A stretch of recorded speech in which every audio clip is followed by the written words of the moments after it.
So Ferrari have revealed their WEC livery for the 2025 season. McLaren now have done the same thing as well, as McLaren and United Autosports prepare for the WEC season coming up. A refreshed look, a refreshed driver lineup as well, as they look to compete and win races in the LMGT3 category, the second tier of racing, of course, in the WEC series. So let's have a look, guys. There's a full article on the motorsportsreports.com.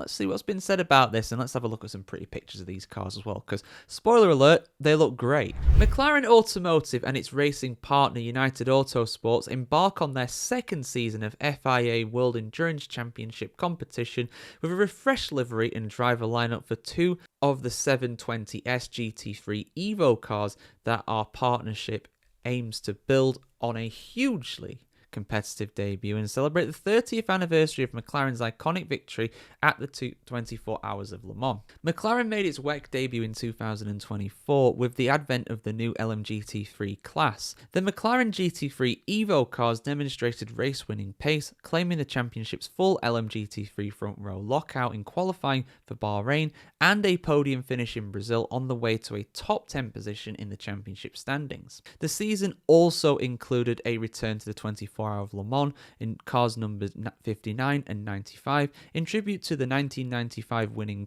McLaren F1 GTR. This year marks 30 years since McLaren's historic debut victory in one of endurance racing's most iconic cars. I mean, just look at them. Look, beautiful, aren't they? I wish I could own something like that. That thing's worth, I mean, that one's probably worth many, many of my houses, but even the stock regular version is worth several of my houses, probably. Having raced in colours aligned with McLaren's Formula 1 team, the IndyCar team, and the Formula E livery, for 2025, McLaren United Autosports have evolved this look to incorporate more of McLaren's signature papaya colour, accentuating the aerodynamic strengths of the McLaren GT3 EVO design. The hood and splitter are now papaya, as is the rear wing.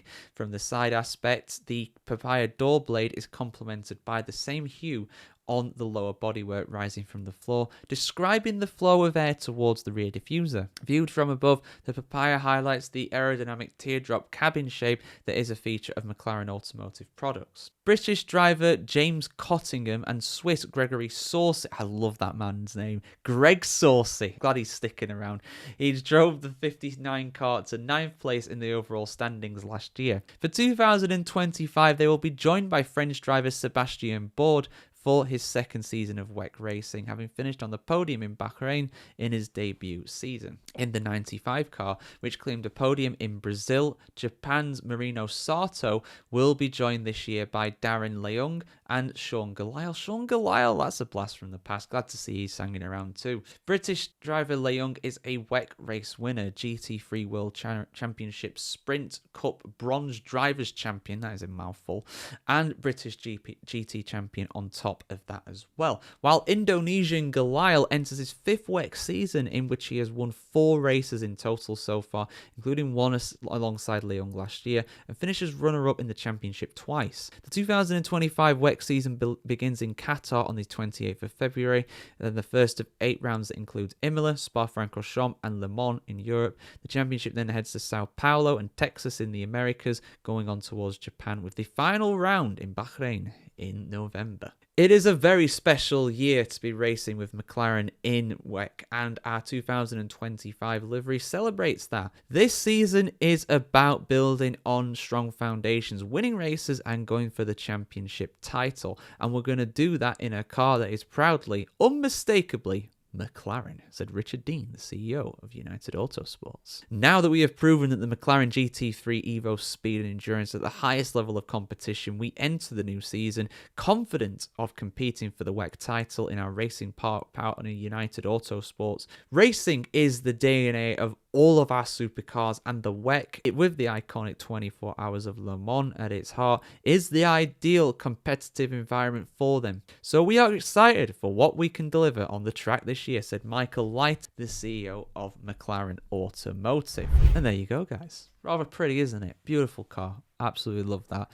So yeah, Basically, there's two classes in the WEC series for pretty much every single race. You've got the hypercars at the top, and you have the GT3 at the bottom as well. And obviously, they're going to look for class victories because realistically, they're never going to beat the hypercars. That's just the way it is. The difference in performance is just too much. But I'm hopeful for them as a McLaren fan in Formula One. I like to see the orange cars do well, and maybe one day they'll enter the hypercar program. But it's a very competitive field. There are a lot of huge manufacturers in there, and some big ones joining as well.